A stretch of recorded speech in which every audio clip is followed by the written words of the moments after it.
আচ্ছা, আমাদের সামনে যে চেয়ার গুলো আছে চেয়ার গুলো একটু ফিল আপ করে দেবেন। পিছন থেকে সামনে চলে আসবেন, যে কটা চেয়ার ফাঁকা আছে সামনে চেয়ার গুলো আগে চলে আসবেন।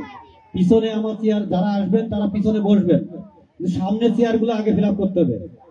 কিন্তু সামনে যে চেয়ার গুলো লোক আছে, এই যে সামনে আপনার পিছনে এখানে কি আছে কেউ? আর অল্প কিছুক্ষণের মধ্যে আমাদের প্রধান অতিথি চলে আসবেন, আমরা আমাদের প্রোগ্রাম শুরু করব। এই চেয়ার গুলো একটু পূরণ করতে হবে। লোক আছে ওখানে দুইটা চেয়ার, লোক আছে দুইটা। সামনের একটা চেয়ারও যেন ফাঁকা না থাকে। আমি আমাদের প্রতিবন্ধী জনগোষ্ঠীর যারা আছেন, আমি আপনাদের অনুরোধ করব সামনের একটা চেয়ারও যেন ফাঁকা না থাকে। প্রয়োজন ক্ষেত্রে পিছনে চেয়ার ফাঁকা থাকবে, আমার জনগণ যখন আসবে পিছনে চেয়ারে বসবে। আপনারা আগে সামনে থেকে চেয়ার পূরণ করতে করতে যাবেন পিছনে।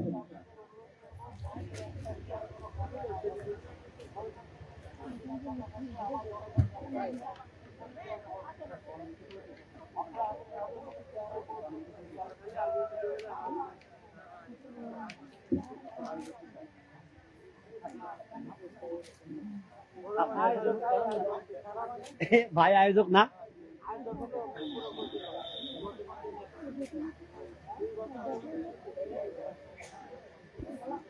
আরে না, জেদ আলী ভাই একটা কথা বলে আছে।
আউযু বিল্লাহি মিনাশ শাইতানির রাজিম, বিসমিল্লাহির রহমানির রহিম।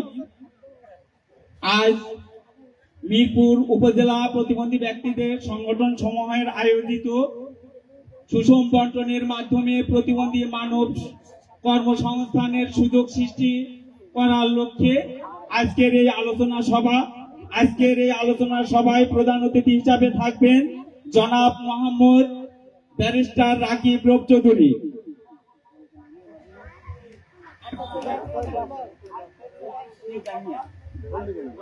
ফুলবাড়িয়া, আমলা আর পুরাদহ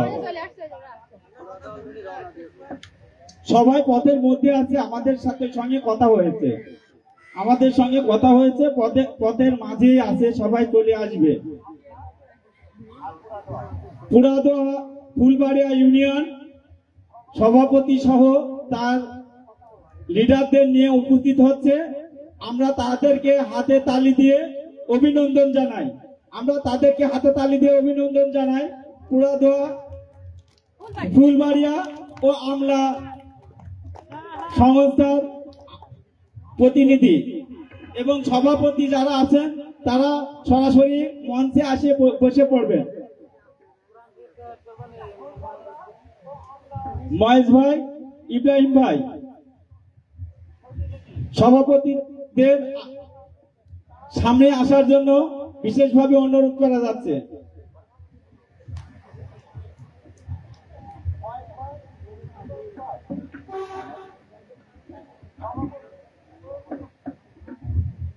মহেশ ভাই কোরআন থেকে কোরআন তেলাওয়াত করবেন। আর যারা আলোচনা বক্তব্য আছেন তারা সবাই রেডি থাকবেন এবং খুব সুন্দরভাবে ভাইয়ের সামনে আমাদের সাধারণ যারা একদম গ্রাম পর্যায়ে যারা প্রতিবন্ধী তাদের মনের কথাগুলো বলবেন, তাদের চাওয়া, তাদের দাবিগুলো তুলে ধরবেন ভাইয়ের সামনে। আমরা জানি 2010 সাল থেকে ভাই আমাদের সঙ্গে কাজ করে আসছেন এবং বিভিন্ন ধরনের সুযোগ সুবিধা দিয়ে আসছেন। আগামী দিনে যদি ভাই ক্ষমতায় যায়, কারণ আমাদের খুব অন্তরঙ্গের কাছের মানুষ, আমাদের কিছু চাওয়া পাওয়া থাকবে, কি চাওয়া পাওয়া থাকবে আপনারা সরাসরি সেটা বলবেন, আপনাদের মনের কথাগুলো। কারণ বারবারই বলছে যে আমি একদম নিজ পর্যায়ের, তাদের কি জিনিস প্রয়োজন আমি তাদের কাছ থেকে শুনবো। এখানে বারবারই বলেছে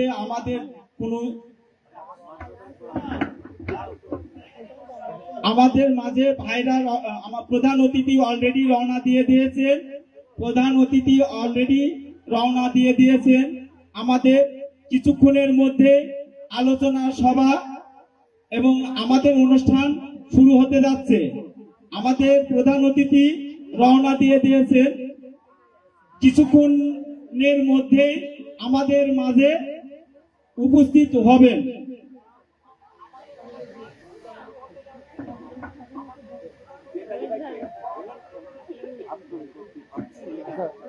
শোনেন,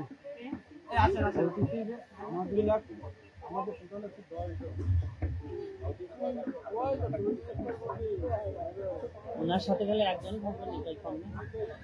না, নাজিম ভাই একজনে কি থাকবেন নাকি ওনার ওখানে? আপনি একজনের জায়গা রাখবেন? আপনার যাবেন না বরণ করতে? ওরা সব চলে গেছে। আমি দৃষ্টি আকর্ষণ করব, আমাদের প্রধান অতিথি কিছুক্ষণের মধ্যে চলে আসবেন, আমাদের স্টেজে পৌঁছাবেন। আপনারা অধীর আগ্রহে যার জন্য অপেক্ষা করছেন তিনি অলরেডি রওনা দিয়েছেন।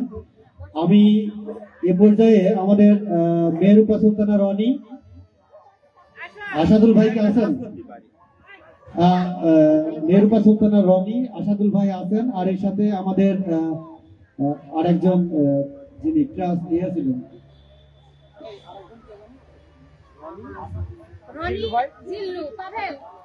পাভেল ভাই, তিনজনকে আমি একটু অনুরোধ করবো আপনারা প্রধান অতিথিকে ফুল দিয়ে সাদরে বরণ করবেন এবং আপনারা অবশ্যই একটু স্টেজের সামনে যাবেন। স্টেজের সামনে গিয়ে আপনারা ফুল দিয়ে বরণ করে অতিথিকে আসন গ্রহণ করাবেন। একটু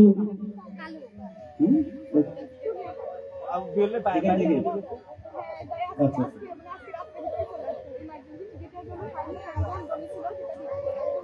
আর আমি অনুরোধ জানাবো আমাদের যে সকল সংস্থার সভাপতিগণ আছেন তারা আপনাদের স্ব স্ব আসন গ্রহণ করবেন। আমরা আর কিছুক্ষণের মধ্যেই প্রোগ্রাম শুরু করব। আমাদের প্রধান অতিথি আসলেই একটু যারা মানে সভাপতি তারা একটু স্টেজে থাকবেন, আর বাকিরা একটু যদি কনসিডার করেন। না, আমি আমি এখানে বলেছি আমার এখানে সেটা আছে না, ওইটা ঠিক আছে, ওইটা ঠিক আছে, কিন্তু আমি ওইটা না, আমি ওইটা বলেছি। আমার সামনে বসেন ভাই। না ওখানে, আচ্ছা এখানে না, ওইটা না। ওখানে বসেন। আচ্ছা, জেদ আলী ভাই,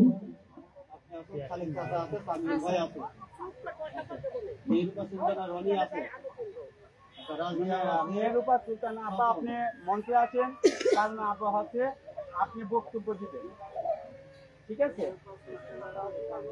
মেহরুপা না, এটা রাজিয়া আপা, রাজিয়া সুলতানা, ওরা সুলতানা সুলতানা ধরে দিয়ে বক্তব্য আপনি বক্তব্য দিলেন না, না নাম রয়েছে না, আপনি চেঞ্জ করার জন্য হঠাৎ করে এখনো আপনি দিয়ে লাগবে, ঠিক আছে? রাজিয়া আমি বক্তব্য দিয়েছি, রাজিয়া ওই স্বাগত বক্তব্য। আচ্ছা, ওখানে আরো কিছু চেয়ার ফাঁকা রাখেন, তাদের তো লোক আছে। না, ওই পিছনে দিয়ে দিচ্ছি।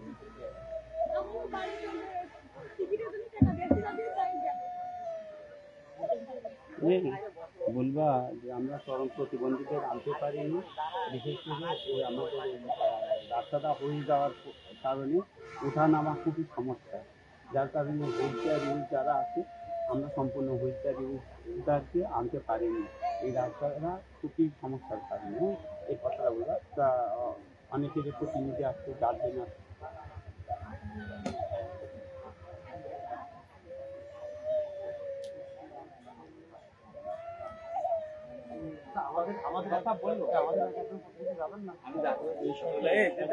আমার বাপের ভাই বিলে যাওয়ার দরকার নেই। না, পাবেন এখান থেকে বরণ করবে, কিন্তু আপনারা আমাদের কিছু নেতাবর্গ ওখানে যাওয়া উচিত। আমি একটু দৃষ্টি আকর্ষণ করবো জেদ আলী ভাই, ইব্রাহিম মামা, সামিউল ভাই, পাভেল ভাই, আপনারা যদি একটু প্রধানমন্ত্রীকে রোড থেকে বরণ করে নিয়ে আসেন। না, আমরা সবাই তো আসলে আমাদের মহেশ ভাই আছে না, মহেশ ভাই, জেদ আলী ভাই, আপনি একটু প্রধানমন্ত্রীকে একটু রিসিভ করেন। জেদ আলী ভাই, এই সামিউল ভাই, আপনি একটু একটু জেদ আলী ভাই একটু, উনি যেহেতু রওনা দিয়েছেন আমাদের প্রধানমন্ত্রী, মাঝখান দিয়ে আনতে পারেন, মাঝখান দিয়ে। সামিউল ভাই, আপনি আপনি আপনি আপনি একটু যান, বলবেন না? আমাদের প্রধান অতিথি যখন আসবেন, আমি বলবো যখন রাকিব ভাইয়ের আগমন, আপনারা সবাই বলবেন শুভেচ্ছায় স্বাগতম, ঠিক আছে? রাকিব ভাইয়ের সালাম নিন, ধানের শীষে ভোট দিন, এই কথাটুকু একটু বলতে হবে। আমি বলবো রাকিব ভাইয়ের সালাম নিন, আপনারা সবাই বলবেন ধানের শীষে ভোট দিন একবারে, ঠিক আছে? আমি যখন বলবো রাকিব ভাইয়ের আগমন, আপনারা বলবেন শুভেচ্ছায় স্বাগত। এটা বলতে পারবেন না? একটু ভুলেন, ঠিক আছে? কারণ প্রধান অতিথিকে খুশি করার দায়িত্বটা তো আমাদের তাই না?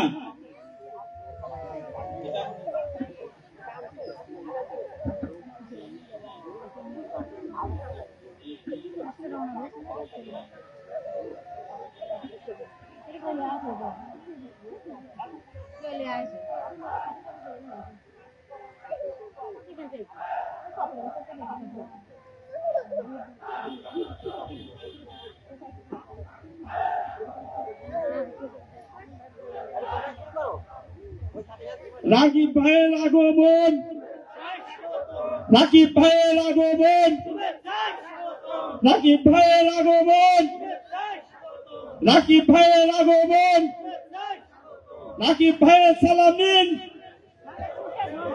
রাকিব ভাইয়ের সালাম নিন, রাকিব ভাইয়ের সালাম।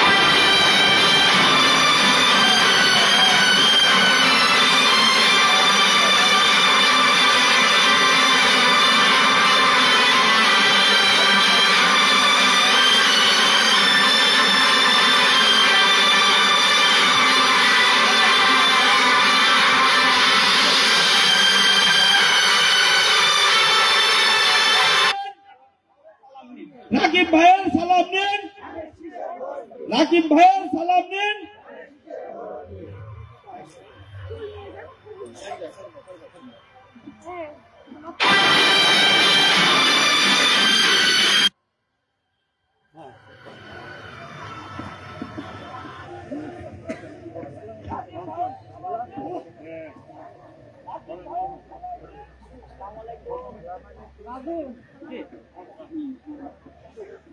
সুবিজন, আমাদের আজকের অনুষ্ঠানের প্রধান অতিথি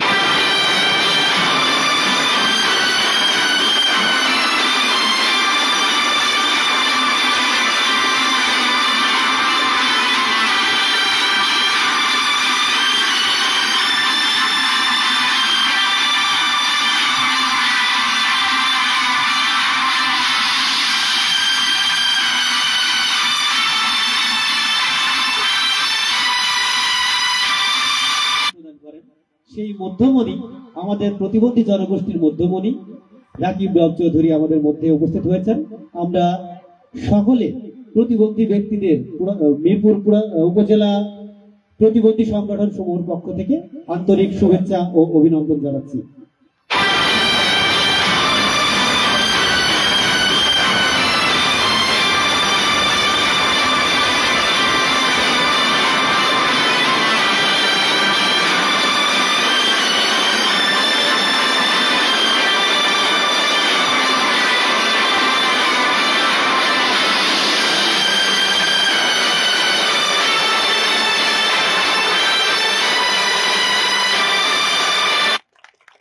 এ পর্যায়ে আমি আসন গ্রহণ করার জন্য অনুরোধ জানাচ্ছি মোহাম্মদ জেদ আলী, সাবেক সভাপতি, জেলা কম্পন প্রতিবন্ধী সংস্থা। মোহাম্মদ আব্দুল খালেক, সাবেক সভাপতি, সবার সাথে গর্ব প্রতিবন্ধী সংস্থা তালবাড়িয়া। মোহাম্মদ সামিউল, সূর্য সেনা প্রতিবন্ধী সংস্থার সাধারণ সম্পাদক, মিরপুর। মোসাম্মদ মেহরুবা সুলতানা রনি, রানিং সভাপতি, সবার সাথে গর্ব প্রতিবন্ধী সংস্থা তালবাড়িয়া।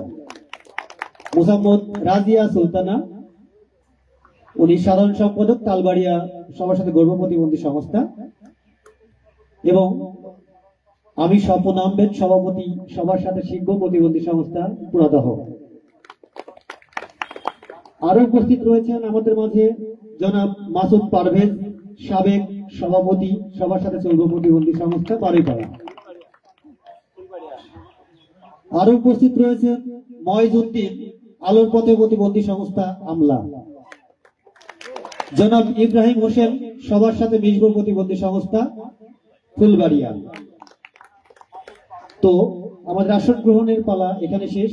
আমরা এবারে প্রধান অতিথিকে ফুল দিয়ে বরণ করার জন্য বিনীতভাবে অনুরোধ জানাবো আমাদের মেহরুবা সুলতানা রনি, জিল্লুর রহমান এবং পাভেল ভাইকে।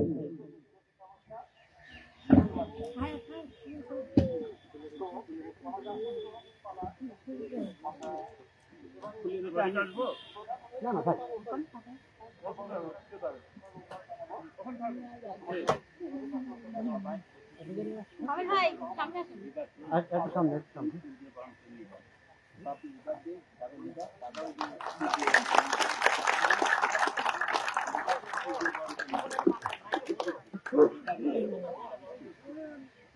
এবং যারা ফুল দিয়ে বরণ করছেন, আমি আপনাদের দৃষ্টি আকর্ষণ করবো, আমাদের এখানে ফুলের ইয়ে আছে, ওটা দিয়ে আমাদের যা নেতাবর্গ আছেন আর কি, সকলকে বরণ করে নেওয়ার জন্য অনুরোধ জানাচ্ছি। সভাপতি যারা আছেন আপনাদের দিয়ে দাও। একটা খোলো, এটা খোলো, একটা দিয়ে দাও।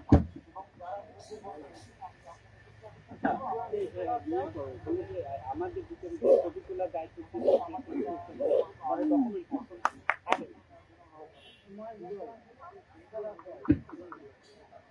আমাদের সকল ইউনিয়নের সভাপতিদেরকে ফুল দিয়ে বরণ করে নেওয়া হচ্ছে।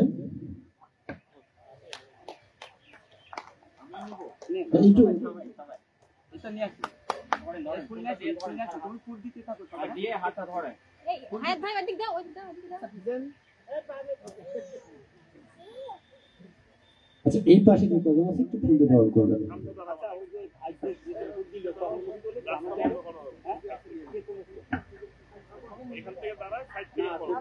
এই পর্যায়ে অনুরোধ জানাবো, প্রথমে কোরআন থেকে তেলাওয়াত করবেন জনাব ময়জউদ্দিন, সভাপতি, আলোর পথে প্রতিবন্ধী সংস্থা।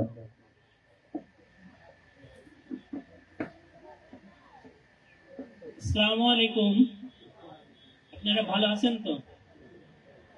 আউযু বিল্লাহি মিনাশ শাইতানির রাজীম। বিসমিল্লাহির রাহমানির রহিম। والتين والزيتون وطور سينين وهذا البلد الأمين لقد خلقنا الإنسان في أحسن تقويم ثم رددناه أسفل سافلين إلا الذين آمنوا وعملوا الصالحات فلهم أجر غير ممنون فما يكذبك بعد بالدين أليس الله بأحكم الحاكمين صدق الله العظيم। ধন্যবাদ মহেশ ভাইকে। তো এ পর্যায়ে স্বাগত বক্তব্য নিয়ে আসছেন সবার সাথে চলব প্রতিবন্ধী সংস্থার সাধারণ সম্পাদক আমাদের আপা শাপলা আপাকে আমি বিনীতভাবে অনুরোধ জানাবো আপনার স্বাগত বক্তব্য রাখবেন। আমি বলছি না তুমি নামে ভুল করবে না, এই জন্য আমি লেখিয়ে রাখছি না, আমি ভুল বলেছি, নামে অনেক ভুল হচ্ছে।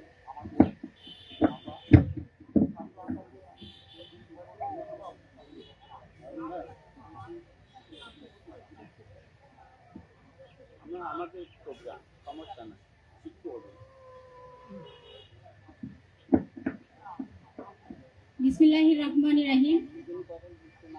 সুষম বন্টনের মাধ্যমে প্রতিবন্ধী বান্ধব কর্মসংস্থানের সুযোগ সৃষ্টি করার লক্ষ্যে আজকের এই আলোচনা সভার সম্মানিত সভাপতি মোহাম্মদ নাজিম উদ্দিন, সভাপতি সবার সাথে চলবো প্রতিবন্ধী সংস্থা।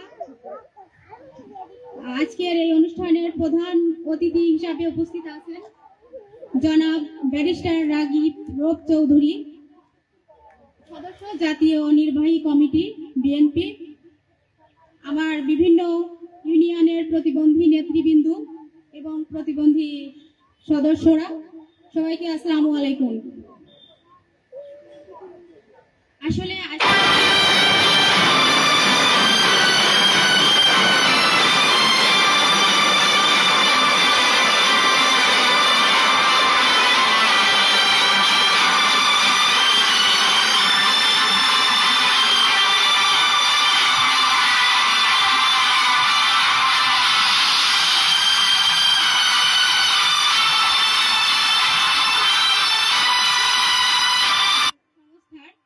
সদস্য বন্ধু উপস্থিত আছেন এবং লিডার বিন্দু উপস্থিত আছেন। আমাদের মিরপুর উপজেলায় 10টি প্রতিবন্ধী সংস্থার প্রায় 4000 প্লাস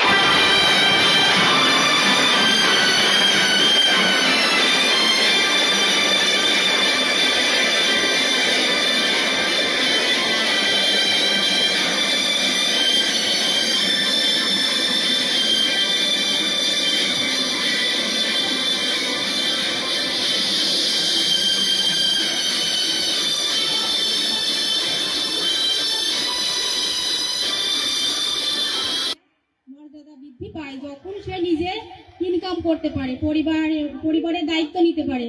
তার যদি ইনকামের কোনো জায়গা না থাকে তাহলে কিন্তু সমাজে বা রাষ্ট্রে তার কোনো মূল্য থাকে না। কিন্তু এখানে আমাদের অনেক শিক্ষিত প্রতিবন্ধী ব্যক্তিরা আছে যারা শিক্ষিত হওয়ার পরেও কর্মের মধ্যে অন্তর্ভুক্ত হতে পারেনি, চাকরি বা অন্য কোনো ইতেই সরকারি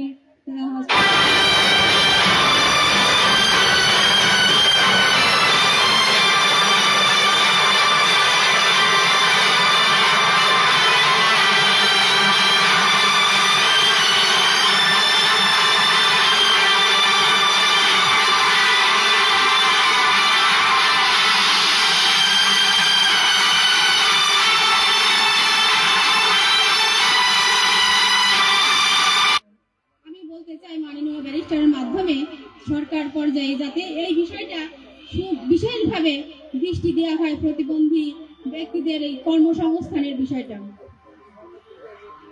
আরো আমি একটা বিষয় বলতে চাচ্ছি, যেটা হচ্ছে মাননীয় ব্যারিস্টার সাহেব আমাদের মাঝে আজ নতুন না, দীর্ঘদিন থেকে আমাদের সাথে আছেন এবং এর আগে আমাদের প্রতিবন্ধী ব্যক্তিদের 100 হুইল চেয়ার প্রদান করেছিলেন, যেটা অনেক প্রতিবন্ধী ব্যক্তি উপকৃত হয়েছিল। এর আগে আমাদের শীত বস্ত্র দিয়েছিলেন 100 প্রতিবন্ধী ব্যক্তিকে, সেখানেও আমরা তাকে কাছে পেয়েছিলাম এবং আমরা বিগত দিনে তার কাছে পেয়েছি।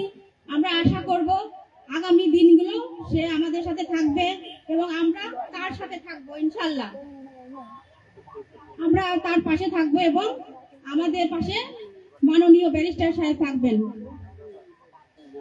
তো আমরা এই আর একটা বিষয় আমি বলতে চাচ্ছি, আমাদের এই যে এখানে রাস্তা সিএনপি যে রাস্তাটা হয়েছে, সেই রাস্তা নতুন যে রাস্তাটা হয়েছে এটা অনেক উঁচু হয়ে গেছে, আর আমাদের এই অফিসের এই জায়গাটা অনেক নিচু হয়ে গেছে। সেই ক্ষেত্রে আমাদের প্রতিবন্ধী ভাই বোনরা যারা আছে চরম প্রতিবন্ধী, তাদের ওঠা নামা এই যে এইদিকে বাম দিকে আমাদের এই পাশে আমাদের পথের ব্যবস্থা আছে, কিন্তু প্রতিবন্ধী ব্যক্তিদের এই জায়গায় ওঠানামা খুবই সমস্যা। বিষয়টা যদি আপনি একটু বিশেষভাবে দেখতেন তাহলে আমরা প্রতিবন্ধী ব্যক্তিরা খুবই উপকৃত হতাম, যে এখানে অফিসে হুইল চেয়ার পার্সন যারা তারা ইজিলি সেই জায়গা পর্যন্ত আসতে পারে না।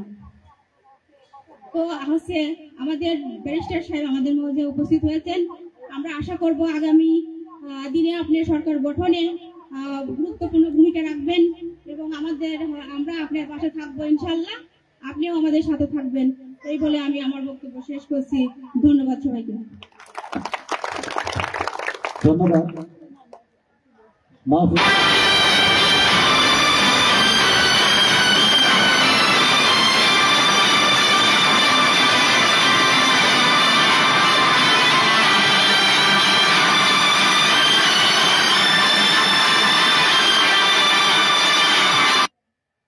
এই বারুইপাড়ার থেকেই নতুন একটা রোল মডেল তৈরি করতে যাচ্ছি, যা আমাদের সামনে পথ প্রদর্শক, যিনি আমাদের প্রাণপ্রিয় নেতা ব্যারিস্টার রাকিব রাজ চৌধুরী, উনি আমাদের মাঝে আছেন। আরেকটা কথা না বললেই নয়, আমাদের যতগুলো সংস্থা আছে মিরপুরে, যে 9টা সংস্থা আছে, এই 9টা সংস্থার ম্যাক্সিমাম ভবন, এটা আপনারা হয়তো অনেকেই জানেন না, ম্যাক্সিমাম যে ভবনগুলো আছে এই ভবনগুলো কিন্তু বিএনপির একটা বড় অবদান কিন্তু এখানে রয়েছে।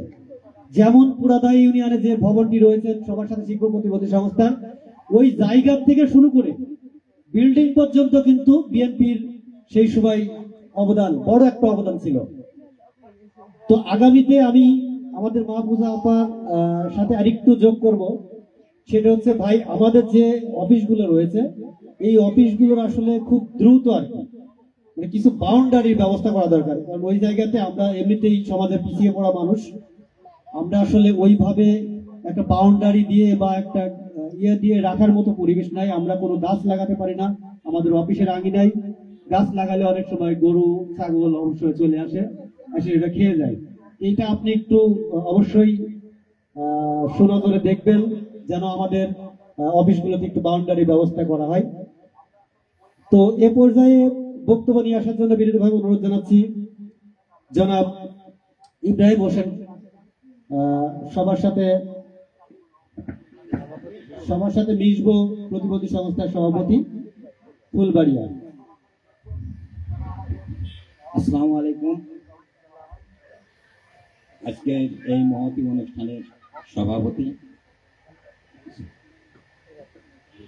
মোহাম্মদ নাজমুদ্দিন, সবার সাথে চলবে প্রতিবন্ধী সংস্থার সভাপতি, প্রধান অতিথি ব্যারিস্টার রাকিব রাজ চৌধুরী, আমাদের প্রাণের নেতা,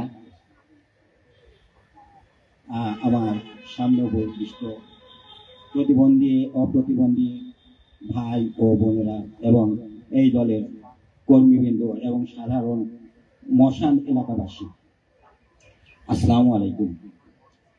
আসলে কথা বলতে গেলে তো অনেক কথাই বলতে হয়, কিন্তু সময় তো শর্ট, তো আজকে বেশি কথা বলবো না, কথা হবে সংসদ নির্বাচনের পরে।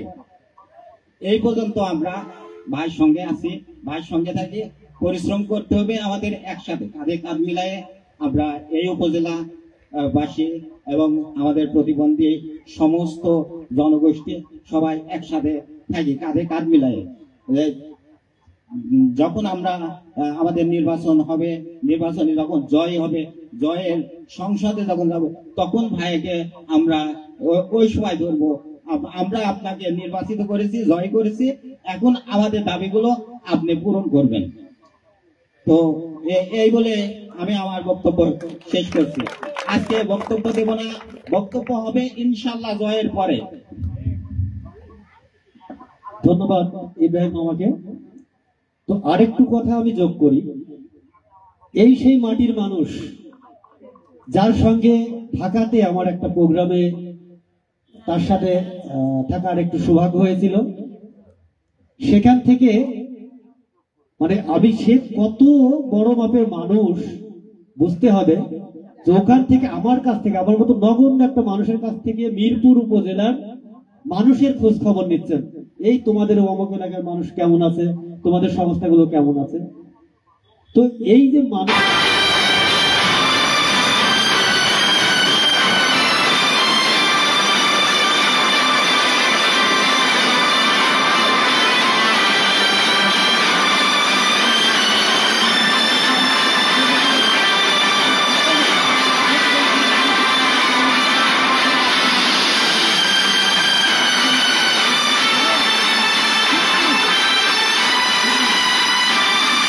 সন্তান, আপনাদেরই ভাই, আপনাদেরই বোন, আমাদের আপনারা সাথে নেবেন, আমরা আছি আপনাদের সাথে সবসময় থাকবো।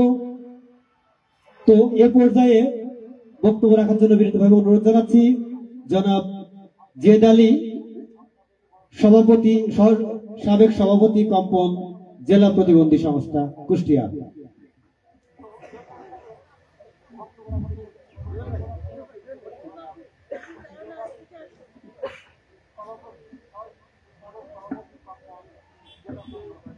বিসমিল্লাহির রহমানির রহিম। আজ মিরপুর উপজেলার প্রতিবন্ধী সংগঠন সমূহ আয়োজিত আজকের এই মহতী অনুষ্ঠানের সম্মানিত সভাপতি জনাব মোহাম্মদ নাজিম উদ্দিন, আজকের অনুষ্ঠানের মহামান্য প্রধান অতিথি মিরপুর ভেড়ামারা আমাদের প্রতিবন্ধী মানুষের একজন কাছের বন্ধু ব্যারিস্টার রাকিব রব চৌধুরী, আজকের অনুষ্ঠানের বিশেষ অতিথিবৃন্দ, প্রতিবন্ধী সংগঠনের সভাপতি, সদস্যবৃন্দ, সবাইকে জানাই আন্তরিক শুভেচ্ছা এবং ভালোবাসা। আপনারা বিগত দিনগুলি থেকে জেনে থাকবেন সমাজ প্রতিবন্ধী সৃষ্টি করতে পারে, কিন্তু প্রতিবন্ধী ব্যক্তিদের কিভাবে কাছে আসতে হবে বা তাদেরকে সহযোগিতা করতে হবে এই বিষয়টা কিন্তু এমন সময় মনে থাকে না। কারণ আমরা এভাবেই উল্লেখ করতে চাই, দেখেন গত জুলাই আগস্টের যে ঘটনাটি, আজকে কিন্তু এই সমাজ প্রতিবন্ধী সৃষ্টি করলেন, অনেক মানুষ এই জায়গা থেকে প্রতিবন্ধী হয়ে, আগে কিন্তু তারা প্রতিবন্ধী ছিল না, এই সমাজ সৃষ্টি করলো। তো সেইভাবে আমরা কিন্তু এই সমাজের যারা বিশিষ্ট ব্যক্তি আছি তাদের কিন্তু সেইভাবে সহযোগিতাটা পাই না। কারণ বলতে গেলে অনেক কথাই বলতে হয়। আমরা 1995 সাল থেকে যে প্রতিবন্ধী ব্যক্তিরা হাঁটি হাঁটি পা পা করে আজকে এই পর্যন্ত এই সংগঠিত হওয়ার সুযোগ পেয়েছি এবং নিজেদের মনের কথাগুলি বলতে শিখেছি, এটা কিন্তু একটা সমাজের অনেক চাওয়া এবং পাওয়া। তো যে জিনিসটা বললে নয়, আজকের অনুষ্ঠানের যে আমাদের শুভ মুখ আমরা আমাদের মাঝে পেয়েছি, তিনি কিন্তু অত্যন্ত আমাদের একজন প্রতিবন্ধী ব্যক্তিদের কাছের বন্ধু। আপনারা জেনে থাকবেন এখানে হেলাল ভাই আছেন। আমি 2010 সালে এই গোটা মিরপুর ভেড়ামারা ঘুরে ঘুরে দেখলাম যে আমাদের সংগঠনগুলির যে বৈদেশিক টাকা পয়সা দিয়ে আমরা তাদের একটা হুইল চেয়ার কিনে দিয়ে বাড়ি থেকে বের করে তাদের চলাচলের ব্যবস্থা করছিলাম, কিন্তু তাদের ফান্ড বন্ধ হয়ে যাওয়ার পরে আমরা এই মানুষগুলির কাছে আর যেতে পারতাম না, এই সংগঠনগুলি। তা আমি হেলাল ভাইয়ের সঙ্গে করে যখন ভাইয়ের কাছে গেলাম, তখন বললো, দেখো তো তোমাদের কয়টি হুইল চেয়ার লাগবে। তিনি আমার বলার সঙ্গে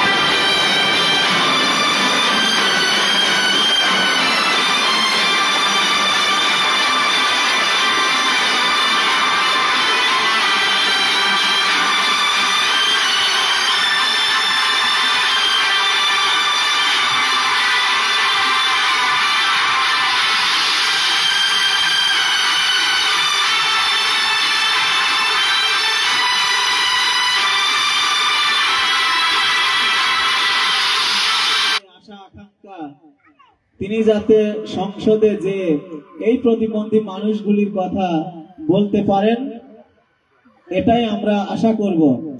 আর আপনারা জানেন বর্তমানে আমরা এই সংগঠিত হবার পরে এখন সরকার আমাদের 850 টাকা করে প্রতিবন্ধী ব্যক্তিদের ভাতা দেয়। তাও দেশের জনসংখ্যার অনুযায়ী এখনো কিন্তু অনেক প্রতিবন্ধী ব্যক্তিদের ভাতা পৌঁছায়নি।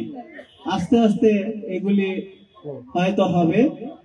তো আমি যেটা আরো বলতে চাই যে ভাই নির্বাচিত হোক, আমরা সেই আশা আকাঙ্ক্ষা করি। আর তিনি আসলে আমরা তখন তার কাছে বলবো, কি বলবো, যে এই মিরপুর উপজেলাতে আমরা এই প্রতিবন্ধী সংগঠনগুলির মধ্যে ঘুরে ঘুরে দেখছি যে কেউ হাতের কাজ করতে পারে, কেউ বসে থাকে কাজ করতে পারে। তো এরকম একটি কর্মসংস্থানের জন্য এই মিরপুর উপজেলাতে এরকম যদি একটা কর্মসংস্থানমূলক প্রতিষ্ঠান গঠিত হয়, তাহলে দেখা যাচ্ছে যে অনেক প্রতিবন্ধী মানুষের এইখান থেকে কর্মসংস্থানের ব্যবস্থা হবে এবং সেই জায়গা থেকে এই মানুষগুলি তাদের জীবন জীবিকা নির্বাহ করে সামনের দিকে আগাইতে পারবে। আর এখন যে আমাদের বর্তমান অবস্থা আছে এটা ভাই অবশ্যই জানেন। তা আমি বেশি কিছু বলতে চাই না, আমি এটুকু বলতে চাই যে তিনি আমাদের মাঝে নির্বাচিত হয়ে আসুক। আসলে আমরা প্রতিবন্ধী মানুষের একজন কাছের ব্যক্তি পাবো, তিনি আমাদের দিকে অবশ্যই দেখবেন এবং তাকাবেন, এই আশাবাদ ব্যক্ত করে আজকের এই অনুষ্ঠানের প্রধান অতিথি, সভাপতি এবং উপস্থিত সুধী মণ্ডলী, প্রতিবন্ধী ভাই বোনদের আন্তরিক ধন্যবাদ জ্ঞাপন করে আমার বক্তব্য এখানে শেষ করছি। ধন্যবাদ সবাইকে।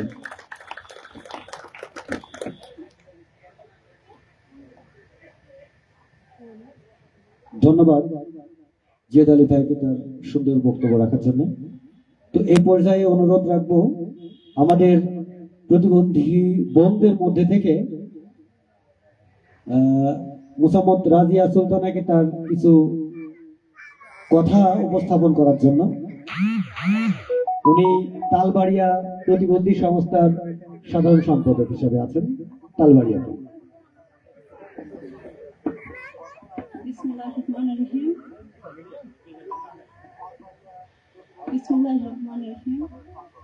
আজকের এই সুষম বন্টনের মাধ্যমে প্রতিবন্ধী বান্ধব কর্মসংস্থানের সুযোগ সৃষ্টি করার লক্ষ্যে আলোচনা সভা। আজকের এই আলোচনা সভার সম্মানিত সভাপতি জনাব মোহাম্মদ নাজিম উদ্দিন, সবার সাথে চলব প্রতিবন্ধী সংস্থা। আমাদের প্রধান অতিথি হিসাবে উপস্থিত আছেন জনাব ব্যারিস্টার রাকিব চৌধুরী।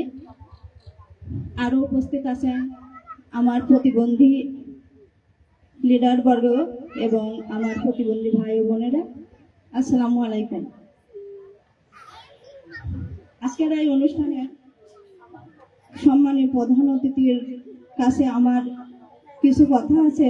সেটা হচ্ছে আমাদের মিরপুর উপজেলায় অনেক ইউনিয়ন পরিষদগুলো আছে, সেখানে কোনো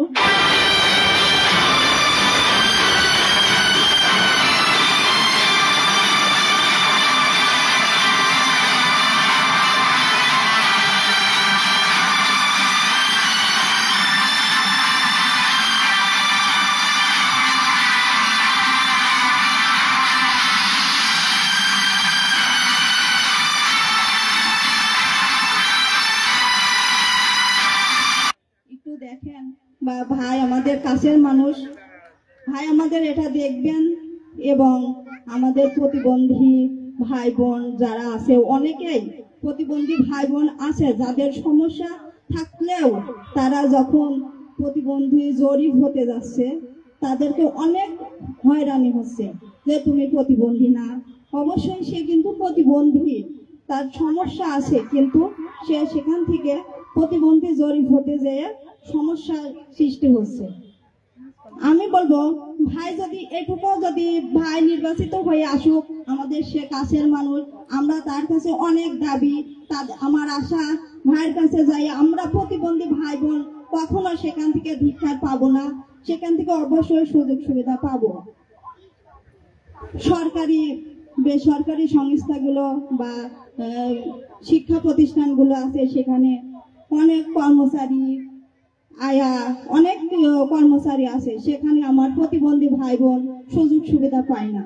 আমি আশা করব ভাই যখন আমাদের নির্বাচিত হয়ে আমাদের পাশে আসবে তখন অবশ্যই ভাই আমাদের পাশে দাঁড়াবে, আমাদের কথাগুলো শুনবে। আমি আর বেশি কিছু বলতে চাচ্ছি না। আরেকটা কথা না বললেই নয়, আমরা যেমন যুব উন্নয়ন থেকে অনেক প্রতিবন্ধী নারী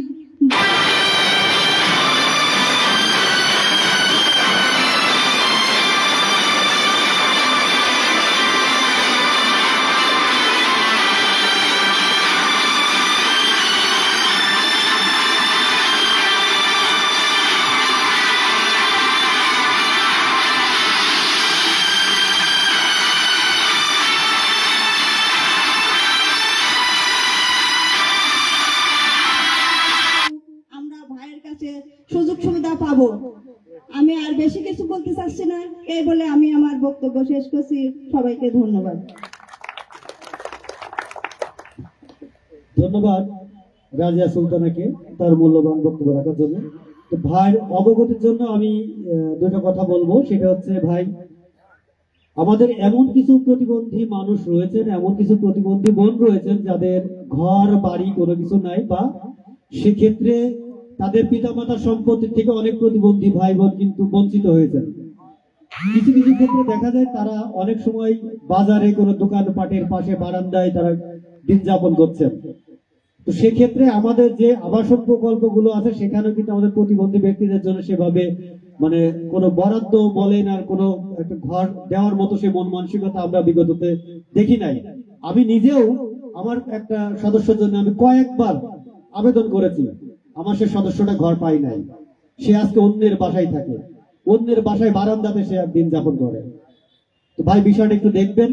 আর একটা বিষয় সেটা হচ্ছে যে ইদানিং বলা হচ্ছে যে যদি কোনো ব্যক্তি সরকারি একটা সুযোগ সুবিধা নেয় সেক্ষেত্রে পরবর্তীতে আর কোনো সুযোগ সুবিধা সে অন্তর্ভুক্ত হতে পারবেন না।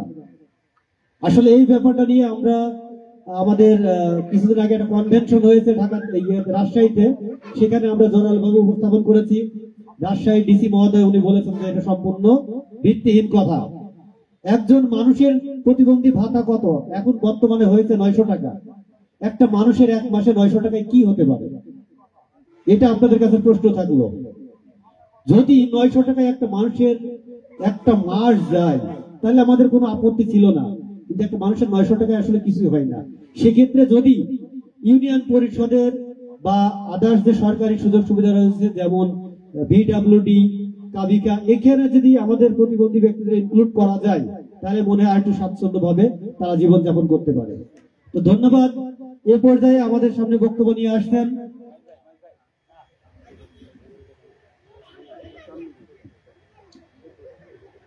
সামিউল ভাই, সূর্য সেনা প্রতিবন্ধী সংস্থার সাধারণ সম্পাদক, মিরপুর পৌরসভা।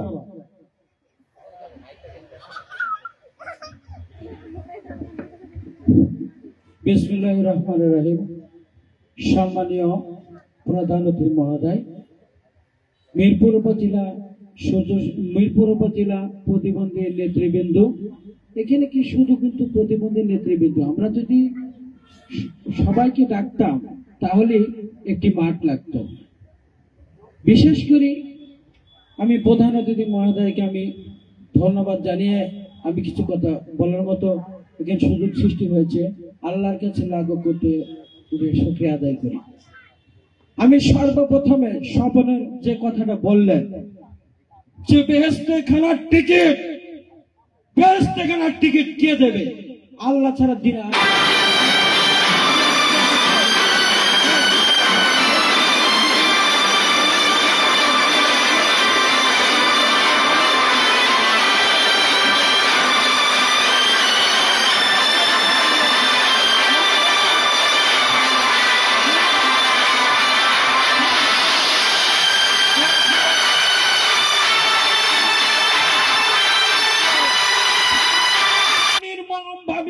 চক্রে হত্যা করার জন্য চেষ্টা করেছিল। সেই দিন আমার পাশে কেউ দাঁড়িয়ে ছিল না, নির্মম ভাবে মার খেয়েছিল মাটিতে লুকিয়ে পড়ে। আজকে আমি দৃষ্টি প্রতিবন্ধী বলে আমি কারোর গায়ে হাত দিতে পারি।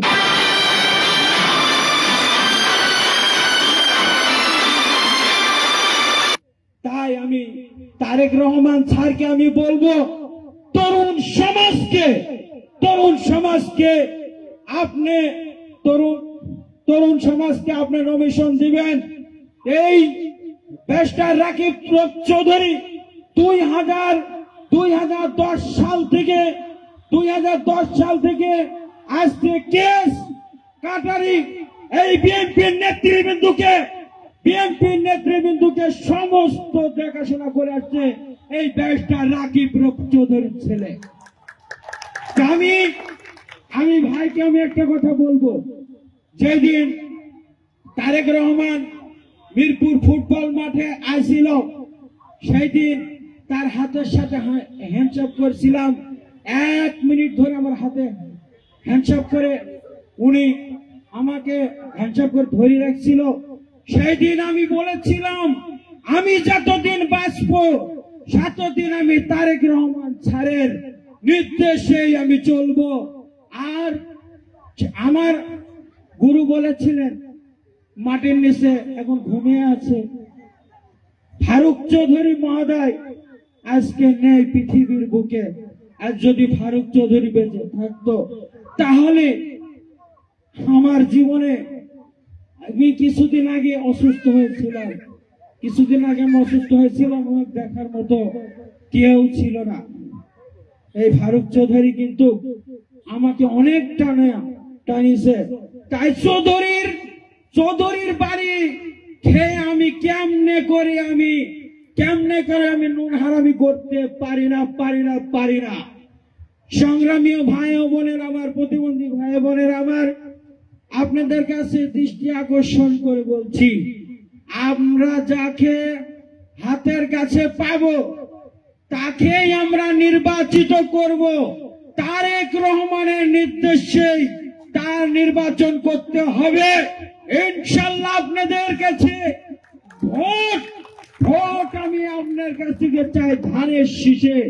তারেক রহমানের বাংলাদেশ, খালেদা জিয়ার বাংলাদেশ, যে শহীদ প্রেসিডেন্ট জিয়াউর রহমানের বাংলাদেশ, এই বাংলাদেশ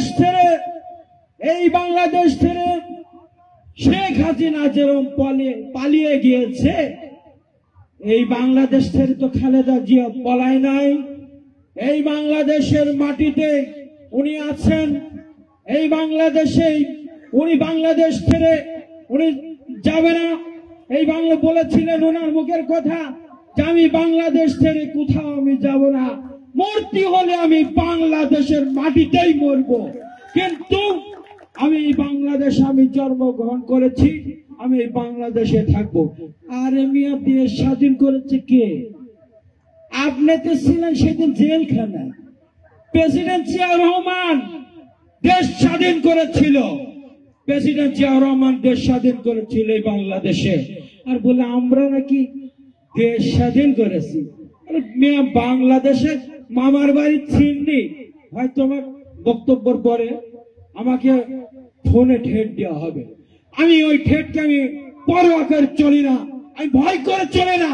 আমি 2009 সালে যখন মরি নাই, তাহলে আমি আর যেদিন আল্লাহ আমাকে নেবে সেই দিনটাই আমি যাব, তাছাড়া আমি যাব না ইনশাল্লাহ। তবে আমি তারেক রহমান স্যারকে আমি বলবো যে ব্যারিস্টার রাকিব চৌধুরীকে ধানের শীষ যদি আপনি প্রতীক দেন, ইনশাল্লাহ বিপুল ভোটে সর্বোচ্চ খুলনা বিভাগের ভিতরে সর্বোচ্চ রেকর্ড ভোট দিয়ে আপনাকে হাতকে শক্তিশালী করবে। এই বলে আমি আরো দু একটা কথা বলবো নাকি স্যার, যদি সব বললেন। এই হলো আমার একটা পরিশেষে একটা কথা বলতে চাই। আমার মাহফুজ আক্তার শাপলা বলেছেন আসলে এখানে নামার খুব কষ্ট। একটি র্যাম ব্যবস্থা রাস্তা যদি করে দেন তাহলে প্রতিবন্ধীদের বড় উপকার হবে। এই বলে আমি সবার সুস্বাস্থ্য দীর্ঘ কামনা করে বিএনপির ভারপ্রাপ্ত তারেক রহমানের সুস্বাস্থ্য দীর্ঘ কামনা করি, বেগম খালেদা জিয়ার সুস্বাস্থ্য দীর্ঘ কামনা করি, শহীদ প্রেসিডেন্ট জিয়াউর রহমানকে ধন্যবাদ জানিয়ে আমার বক্তব্য শেষ করছি। আল্লাহ হাফেজ। বাংলাদেশ ধানের শীষ ইনশাআল্লাহ জয় হবে ধানের শীষ। ব্যারিস্টার রাকিব চৌধুরী। ধন্যবাদ সামিউল ভাইকে তার গঠনমূলক বক্তব্য দেওয়ার জন্য। এবং এই বক্তব্যের মধ্যে আমরা অনেক কিছু তথ্য পেয়েছি যা আমাদের অনেক ভাই বোনদের জানা ছিল না। এই সাথে আমি আরেকটু তথ্য দেই। সম্ভবত 2009 সালে না সামিউল ভাই, যখন আমাদের তারেক রহমান আমাদের নেতা যখন মিরপুরে আসছিলেন, 2009 সালে না কত 4 সালে, সরি 4 সালে, আমার সালটা আসলে ভাই মনে নাই, কিন্তু আমার এইটুকু স্মরণ আছে, তখন আমাদের যে 9টা সংস্থা রয়েছে, প্রতিবন্ধী সংস্থা রয়েছে মিরপুরে, তাদের প্রত্যেকটা সংস্থাকে ডেকে ডেকে আলাদাভাবে মিটিং করা হয়েছিল এবং ওই সংস্থার সব থেকে মানে করুণ যে প্রতিবন্ধী ব্যক্তি রয়েছে তাদের জন্য একটা উপহার দিয়ে গিয়েছিলেন। তখন আমরা হয়তো অনেকেই তখন পেয়েছি, তার মধ্যে হয়তো অনেকে এখানে আছি কিনা। ওই সময় সেই প্রতিবন্ধী ব্যক্তিকে কর্মসংস্থান সৃষ্টি করার জন্য সেই সময় অতটা একটা ছিল না, তবে আত্মনির্ভরশীল হওয়ার জন্য ওই মানুষগুলোকে সে একটা করে ছাগল উপহার দিয়েছিলেন। এটা আমার খুব ভালো মনে আছে। তো ধন্যবাদ আমি আবারও জানাচ্ছি আমাদের সামিউল ভাইকে। এ পর্যায়ে বক্তব্য রাখার জন্য বিনীতভাবে অনুরোধ জানাচ্ছি আজকের অনুষ্ঠানের সভাপতি জনাব নাজিম উদ্দিনকে তার মূল্যবান বক্তব্য রাখার জন্য অনুরোধ জানাচ্ছি এবং আমাদের পরবর্তীতে আমাদের প্রধান অতিথির বক্তব্যের মাধ্যম দিয়ে আমাদের আজকের অনুষ্ঠান সমাপ্তি ঘোষণা হবে। তো ধন্যবাদ জানাচ্ছি আমি আবারও। আউযু বিল্লাহি মিনাশ শাইতানির রাজিম। বিসমিল্লাহির রহমানির রহিম। মিরপুর উপজেলা প্রতিবন্ধী সংগঠন সমূহের আয়োজিত আজকে সুষম বন্টনের মাধ্যমে প্রতিবন্ধী মানব কর্মসংস্থানের সৃষ্টি করার জন্যই আলোচনার সভা। আজকে বিষয়টা আমাদের কি প্রতিবন্ধী কর্মসংস্থানের সৃষ্টি, যাতে প্রত্যেকটা দপ্তরে প্রতিবন্ধীদের কর্মসংস্থানের সৃষ্টি হয়। আমি প্রথমে আপনাদের কাছে সবার কাছে একটি কথা বলেছিলাম, ভাই কিন্তু দীর্ঘদিন ধরে আমাদের কথা শুনে আসছেন। আমরা অনেক সমস্যা নিয়ে গেছি, অনেক আইনি জটিলতা সমস্যা নিয়ে গেছি, সেই সমস্যা সমাধান করেছে। ঈদের সময় আমরা বলেছি যে ভাই ঈদ সামগ্রী প্রতিবন্ধীদের মাঝে দিতে হবে, তিনি দিয়েছেন। সবকিছু আমরা কোনোদিন গেলে ভাই বলিনি যে না আমি দিতে পারবো না, এটা আমার ভালো লাগার বিষয়। তো আমি বলতে চাচ্ছিলাম যে ভাইয়ের কাছে বিশেষ করে, ভাই আপনি অতীতে ছিলেন, বর্তমান আছেন, ভবিষ্যতেও থাকবেন। নির্বাচিত বলে কোনো কথা না, নির্বাচনের জন্য আপনি ইতিপূর্বে কিছু দেন নাই। আমরা চেষ্টা করব ভাইকে নির্বাচনের সহযোগিতা করার জন্য। আপনারা কি বলেন? আপনারা সবাই কি বলেন? যারা অতীতে দুর্দিনের সময় ভাই ছিলেন, বর্তমান আছেন, ভবিষ্যতেও ভাইকে রাখার দায়িত্ব আমাদের, নাকি বলেন? তাহলে আমরা সবাই একসঙ্গে বলি, সবাই শোনেন, এতরে লক্ষ্য করি, আমরা সবাই বলি ভাই যাতে সংসদে যায় এবং আমাদের সমস্যাগুলো সমাধান করার চেষ্টা করেন। আমাদের প্রথমে সমস্যা কি বলছিলেন? ভাই আপনি যদি সংসদে যান তাহলে আমাদের প্রথম লক্ষ্য থাকবে আমাদের নিজ পর্যায়ে প্রতিবন্ধীদের ভাতা বাড়ানো, ঠিক কিনা? আমাদের কি বাড়ানো দরকার? সবার এটা দাবি ছিল তো? আপনারা সবাই হাত তুলে বলেন, ভাই যদি সংসদে যায় তাহলে আমাদের কি করতে হবে? 1 নম্বরে প্রতিবন্ধী ভাতা বাড়াতে হবে।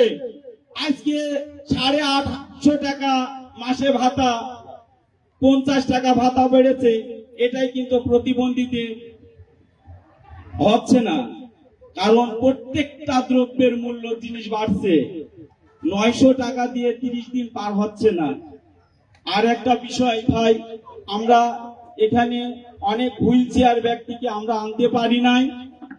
আমরা এই পথটা নতুন সংস্কার হওয়ার পরে অনেক খারাপ হয়ে গেছে, চরম প্রতিবন্ধী আসতে পারি নাই। আমরা যারা একটু চলাচল করতে পারে, অভিভাবক পর্যায়ের লোক আসছে, আপনি একটু যদি তাৎক্ষণিক আমাদের পথটা যদি একটু সংস্কার করে চলাচলের মতন করে দিতেন, আমি আপনার কাছে বিশেষভাবে দাবি করব ভাই। আমাদের অফিসে বর্তমান প্রতিবন্ধী যারা, তারা চলাচলের জন্যই আসতে পারছে না। এই ছিল একটা বিষয়।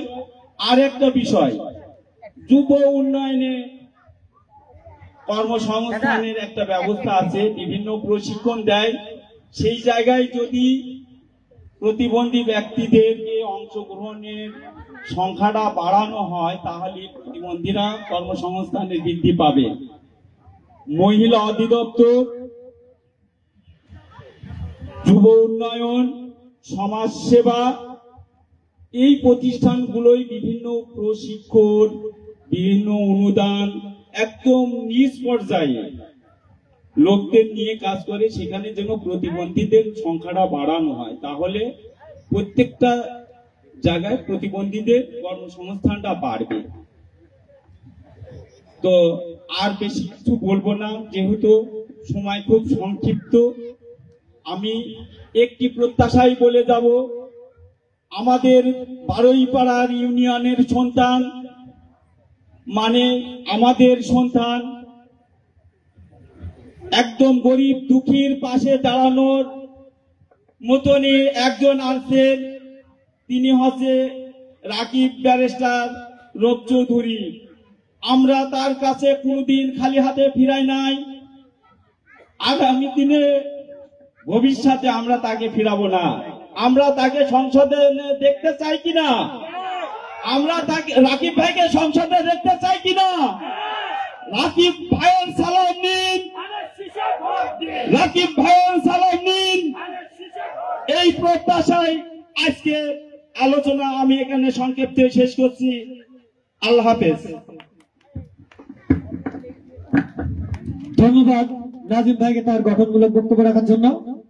তো আমি এ পর্যায়ে ভাইয়ের অবগতির জন্য আরেকটু জানাতে চাই যে ভাই, আমাদের আসলে মিরপুর উপজেলার প্রতিবন্ধী ব্যক্তিদের সংগঠন সমূহ রয়েছে, তাদের একটা বসার জায়গা নেই মিরপুরে।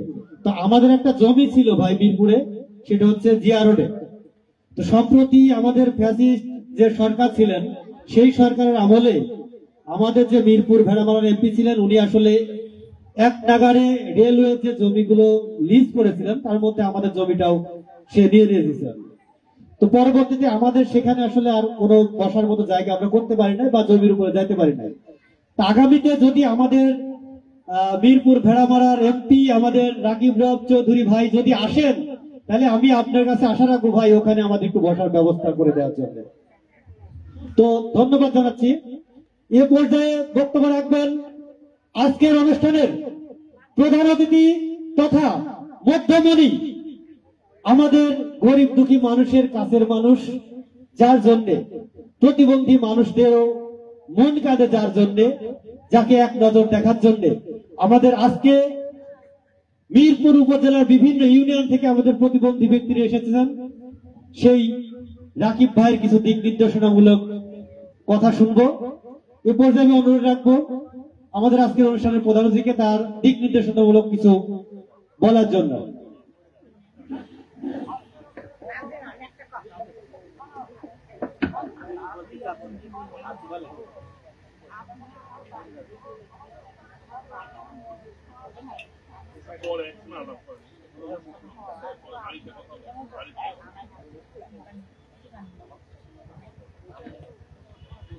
বিসমিল্লাহির রহমানির রহিম।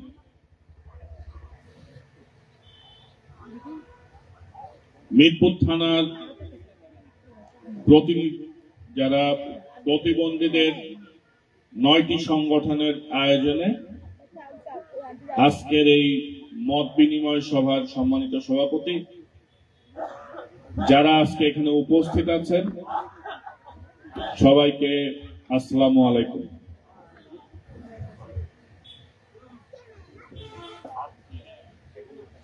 আসলে আমরা যে শব্দটা ব্যবহার করি,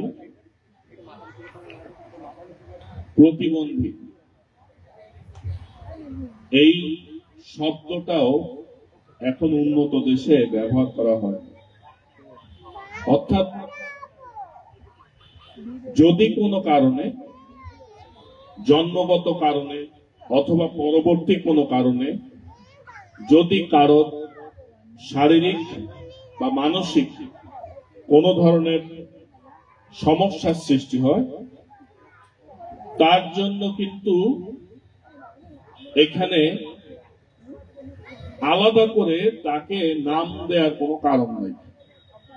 আমি একজন সাধারণ মানুষ, আমার কোনো একটা সমস্যা হয়েছে, এই সমস্যা দেখার দায়িত্ব বছর অনেক রকম বড় বড় কথা শুনেছি, এবং সেই ক্ষেত্রে এই যে বিশেষ করে পিছিয়ে পড়া মানুষ যাদের বিভিন্ন রকম সমস্যা আছে, তাদেরকেও বিভিন্ন রকম সুবিধা দেওয়ার কথা বলা হলেও সেরকম পর্যাপ্ত কোনো সুবিধা কখনো দেয়া হয়নি। আপনারা বেশ কিছু সমস্যার কথা বলেছেন, এই সমস্যাগুলো আসলে খুব বড় কোনো যে সমস্যাগুলো আছে সেগুলো সমাধান করা খুব একটা বড় সমস্যা না। আমাদের মূল সমস্যা হচ্ছে সমন্বয়হীনতা, অর্থাৎ আমরা কার সাথে কোথায় যোগাযোগ করতে হবে, কে কোন কাজ করবে, এবং যারা যে দায়িত্বে আছেন তারা যদি এই সমস্যাগুলোর বিষয়ে একটু চোখ রাখেন, তাহলে এই সমস্যাগুলো খুব বড় সমস্যা হিসেবে আসে না। যেমন আপনারা র্যামের কথা বলেছেন, আমাদের হাইকোর্টে অনেকদিন আগেই একটা রায় হয়েছে, যে রায়ে বলা হয়েছে যে কোনো ভবন যখন নির্মাণ হবে, যে ভবনগুলোর সাথে জনগণের সম্পৃক্ততা আছে, কারো ব্যক্তিগত ভবন না, যেমন হাসপাতাল, যেমন কোনো অফিস, আদালত, যে কোনো ধরনের অফিস, যেই অফিসে জনগণকে যেতে হয়, এ ধরনের অফিসে অবশ্যই র্যাম্প থাকতে হবে, যাতে একটি হুইল চেয়ার ঠিক মতো সেখানে উঠতে পারে। তো দেখা যায় পরবর্তী সময় আসলে মাঠ পর্যায়ে এই হুইল চেয়ারের বিষয়ে, র্যামের বিষয়ে ঠিক মতো সেটা পালন করা হয় না। যদি এটাকে দেখা হতো তাহলে অবশ্যই প্রত্যেক ভবনে, প্রত্যেক জায়গায় এই হুইল চেয়ার রাখা হতো। এবং যখন কোনো আপনারা ইউনিয়ন পরিষদের ভবনের কথা বলেছেন, যদি সেই ভবন সরকারিভাবে তৈরি হয়ে থাকে, তার ডিজাইনের মধ্যেই এই র্যাম্প থাকার কথা। সুতরাং কেন এই র্যাম্প নাই বা কেন করা হয়নি, সেই বিষয়গুলো আসলে দেখার বিষয়। আপনারা হাসপাতালের কথা বলেছেন, আসলে হাসপাতাল নিয়ে আমরা সাধারণ মানুষ যারা এই অঞ্চলে থাকি, কেউই আমরা ঠিক মতো চিকিৎসা সেবা পাই না। সেটা যেই ধরনের মানুষকেই আমরা চিন্তা করি না কেন, সাধারণ মানুষের জন্য যে চিকিৎসা সেবা সরকার থেকে দেওয়ার প্রয়োজন ছিল, যা যেভাবে দেখা দরকার ছিল সেভাবে দেখা হয় না। এমন একটা দেশে আমরা বাস করি যে দেশে চিকিৎসা নিতে গেলে তদবির করতে হবে, অর্থাৎ যার সাথে যার পরিচয় আছে, কারোর সাথে যদি আমার পরিচয় থাকে, তাহলে আমাকে কল করে বলা হয় যে ভাই একটু হাসপাতালে বলে দেন যেন আমি চিকিৎসা পাই।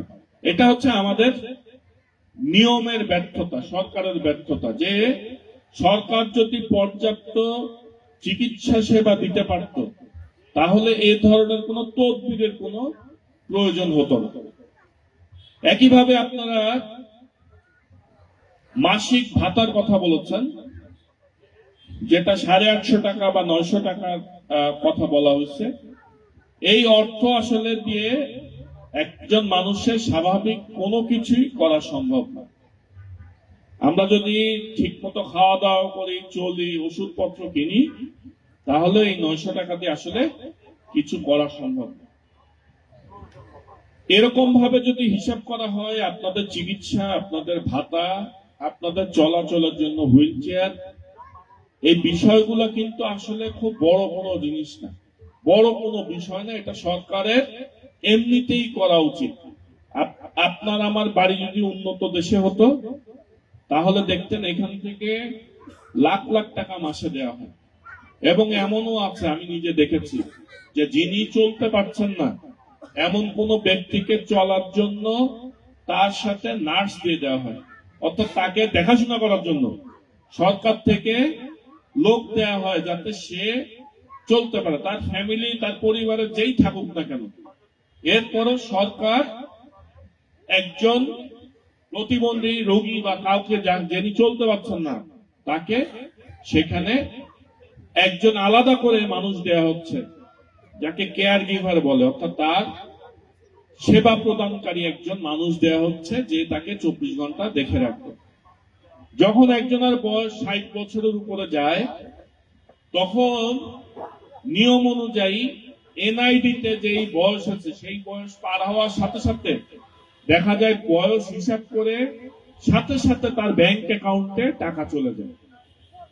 আমরা এই বিষয়গুলো অনেক সময় এখন দেখি অনেকটা দয়ায় পরিণত হয়েছে, অর্থাৎ আমরা নেতাদের বাড়ি বাড়ি ঘুরছি, বিভিন্ন অফিসারের বাড়ি বাড়ি ঘুরে আমরা ভাতা জোগাড় করার চেষ্টা করি, আমরা এই ধরনের ভাতা নিই এবং দেখা যায় এর মধ্যেও অনেক সময় বিভিন্ন ধরনের অনিয়মের কথা আমরা শুনতে পারি।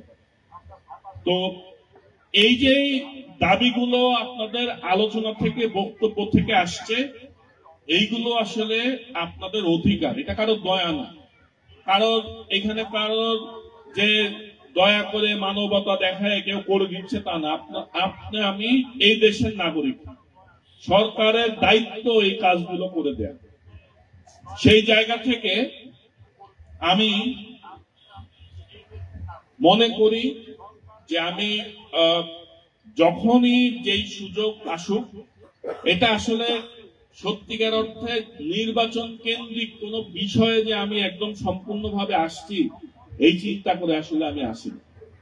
আমার মাথায় আসছে যে আপনাদের সাথে বিভিন্ন সময় আমার যোগাযোগ হয়েছে, আপনাদের সাথে অনেকদিন কথা হয় না, হয়তো সামনে নির্বাচনের একটা উসিলা আছে ঠিকই, কিন্তু আমার একটা কথা আপনাদেরকে বলি, নির্বাচন ফেব্রুয়ারিতে হোক, আগে হোক, পরে হোক, আরো দেরিতে হোক, না হোক, আমার আজকের যে আলোচনা এর সাথে এই নির্বাচনের কোনো সম্পর্ক নেই।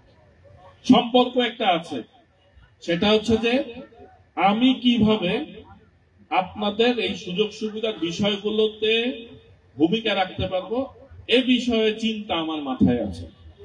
সুতরাং এখানে আমার প্রথম যেই সমস্যাগুলো নিয়ে যে কথাবার্তা হচ্ছে,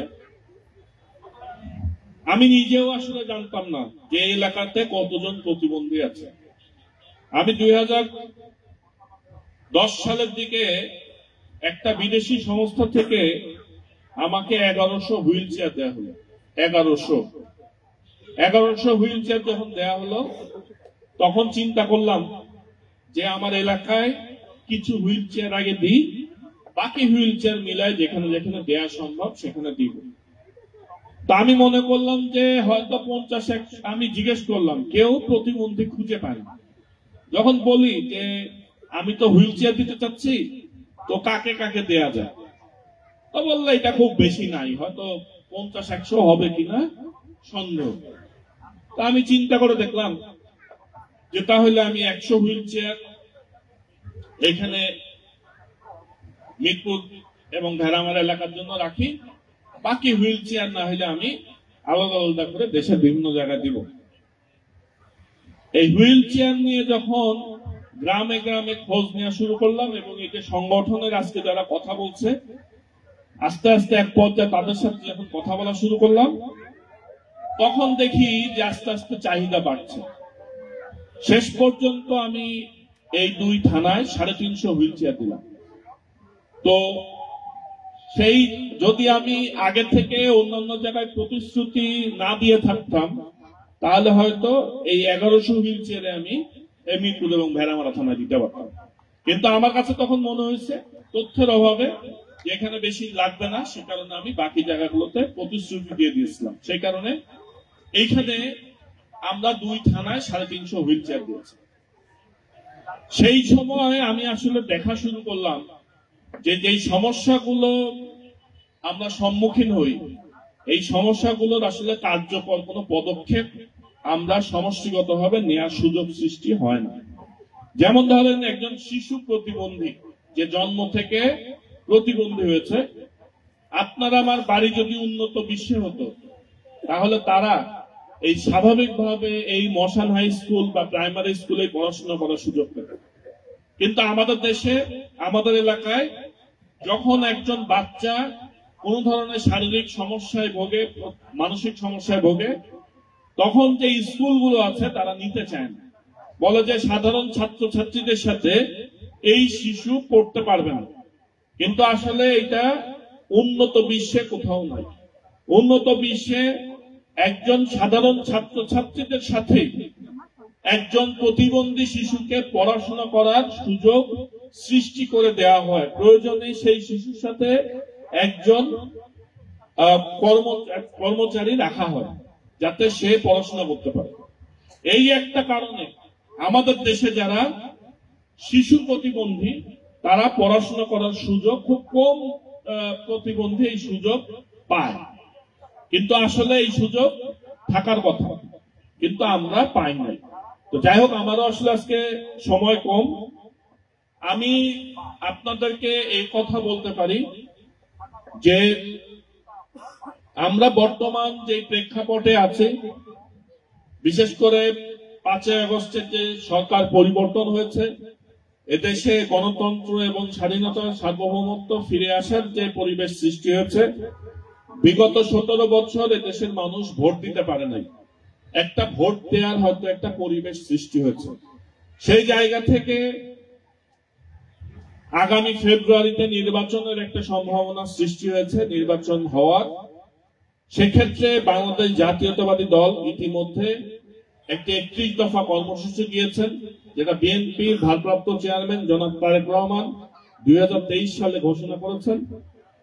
যদি এদেশে সুন্দর দেশ গড়ার জন্য সুযোগ সৃষ্টি হয়, আমি বিশ্বাস করি বাংলাদেশ জাতীয়তাবাদী দল, আজকে আমরা যে আলোচনা করছি প্রতিবন্ধীদের নিয়ে, যে তাদের জন্য একটি কার্যকর আধুনিক হাসপাতাল তৈরি করা, তাদের জন্য একটি সুন্দর শিক্ষার ব্যবস্থা করা, হুইল চেয়ারের ব্যবস্থা করা, র্যামের ব্যবস্থা করা, এবং যেসব ভাতার কথা আমাদের সামনে আসছে, যাতে প্রতিবন্ধীরা যাতে পর্যাপ্ত পরিমাণের মাসিক ভাতা পায়, এ ব্যাপারে বিএনপির ভারপ্রাপ্ত চেয়ারম্যান জনাব তারেক রহমান বিভিন্ন সময়ে বক্তব্য দিয়েছেন। আমি বিশ্বাস করি যে বিএনপি ক্ষমতায় আসলে এই ভাতা অবশ্যই একটি পর্যাপ্ত পরিমাণের ভাতায় পরিণত হবে। সেই জন্য আমি আপনাদের কাছে ধানের শীষের পক্ষে ভোট চাচ্ছি। দ্বিতীয়ত, যে কথা প্রথমে শুরু করেছিলাম, যে যদি ভোটের পরিবেশ আসে আপনারা অবশ্যই ধানের শীষের পক্ষে থাকবেন। এখন থেকে আজকে যারা বিভিন্ন ইউনিয়ন থেকে প্রতিনিধি আসছেন, আমি অনুরোধ করব যে আপনারা আপনাদের সংগঠনে যারা আছেন তাদের সাথে কথা বলবেন এবং অনুরোধ করবেন আমাদের পক্ষ থেকে ধানের শীষের পক্ষে থাকার জন্য। আমরা যদি বিএনপি ক্ষমতায় আসতে পারে, জনগণ যদি ভোট দেয়, আমি বিশ্বাস করি যে আমাদের এই অবস্থার উন্নতি হবে। দ্বিতীয়ত, যে কথা থেকে শুরু করেছিলাম, যে রাজনৈতিক পরিস্থিতি যাই আসুক, নির্বাচনের পরিবেশ যাই আসুক, আপনাদের যেই সমস্যাগুলো আছে সেই সমস্যাগুলো আপনাদের প্রতিনিধি এবং নেতৃবৃন্দের কাছ থেকে শুনে বর্তমান প্রেক্ষাপটে যেখানে যেখানে যেভাবে আবেদন করা সম্ভব হয়, যেখানে দরখাস্ত করা সম্ভব হয়, আমি এখন থেকে সেসব জায়গাগুলোতে কথা বলে যেসব বরাদ্দ নেওয়া সম্ভব, যেই সুযোগ সুবিধাগুলো নেওয়া সম্ভব, সেই বিষয়গুলোতে আমি কাজ করব। এর সাথে সাথে শুধু দেশীয় সংস্থা না, আমি চেষ্টা করব যে বিভিন্ন আন্তর্জাতিক সংস্থা থেকে আমাদের এলাকার অন্তত পক্ষে যে সংগঠনগুলো আছে সেই সংগঠনগুলোর সাথে আরো কিছু কাজ করা যায় কিনা সেই বিষয় নিয়ে আমি কথা বলব। এবং আপনাদের যারা প্রতিনিধি এখানে আছেন তাদের সাথে এক সময় বসে আমি এই পরিকল্পনাগুলো করব যে আমরা একসাথে কিভাবে প্রত্যেকটা ক্ষেত্রে আমরা প্রত্যেকে আমরা প্রতিবন্ধী হিসেবে চিন্তা করব না, আমরা দেশের নাগরিক হিসেবে আমাদের মর্যাদা যেন বৃদ্ধি পায়, আমরা যেন ঠিক মতো চলতে পারি, যার হুইল চেয়ার লাগবে প্রত্যেককে যেন আমরা হুইল চেয়ার দিতে পারি, এবং যার যার যে যে সুবিধা প্রয়োজন সেই সুবিধাগুলো আমরা দিয়ে আমরা যেন স্বাভাবিক জীবন যাপন করতে পারি এবং পর্যাপ্ত পরিমাণের ভাতা সহ চিকিৎসা সেবা যেন আমরা নিতে পারি। এই বিষয়গুলো নিয়ে আমরা ইনশাল্লাহ এরপর থেকে কাজ করব। আপনারা আমার জন্য দোয়া করবেন এবং এই কষ্ট করে আপনারা আজকে এই সভায় যে উপস্থিত হয়েছেন আমার পক্ষ থেকে আপনাদের প্রত্যেককে ধন্যবাদ জানাচ্ছি এবং এখানে যারা উপবিষ্ট আছেন এই 9টি সংগঠনের যারা সভাপতি, সেক্রেটারি সহ প্রতিনিধি যারা আছেন তাদের প্রত্যেককে ধন্যবাদ জানাই আজকে একটা সুন্দর পরিবেশে সুন্দর একটি সভা আয়োজন করার জন্য। ইনশাল্লাহ আপনাদের প্রত্যেকের সাথে আমার যোগাযোগ থাকবে। আসসালামু আলাইকুম।